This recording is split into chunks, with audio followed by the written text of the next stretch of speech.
लो Weaver माशाअल्लाह अल्हम्दुलिल्लाह असी गुलाब है बदकश की कलमकारी करने ये कर लगे ग्राफ्टिंग तो तुसी रहना साडे नाल ते इंशाअल्लाह मजीद वीडियो वेखण वास्ते मेरे चैनल ही जाना बड़िया खूबसूरत तो बड़िया प्यारियां चलो सेकनी तो पैसे भी लगने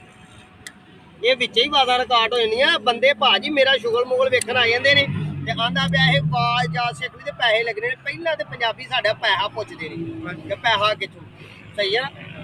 माशाअल्लाह अल्हम्दुलिल्लाह जी खूबसूरत जी प्लांटेशन करनी है तो यह वाला फुल है साडा ये वाला फुल है तो ये गमले च भी यही लगता है गमले च भी खूबसूरत ते क्यारी च भी खूबसूरत ते एवरी ग्रीन प्लांट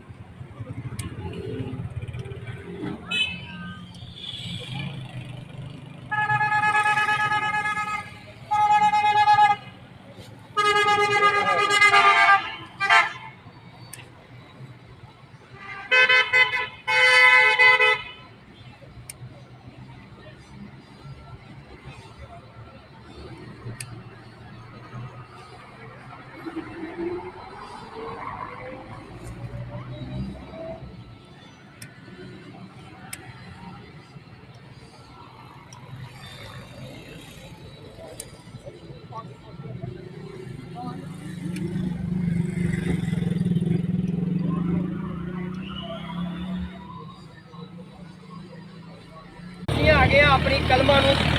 शॉपरां चलाने वास्ते ठीक है तो इनू जनवरी के दिनों जे जल्दी प्लांटेशन ये लैनी है जल्दी ग्रोथ लैनी है तो इस तरह ये शॉपर दे देना ठीक है जिस तरह कि शॉपर दिता होया ये टैंपरेचर पूरा हो जाना तो इस प्लांट ने जल्दी जर्मीनेशन करनी है ठीक है जी ये पोर्ट के भी बहुत खूबसूरत प्लांट है तो एवरी ग्रीन प्लांट है तो यू गुलाब है बदकश असीं बोलने तो लीफ भी ये प्यारे होंगे सोहना सुथरा प्लांट होंगे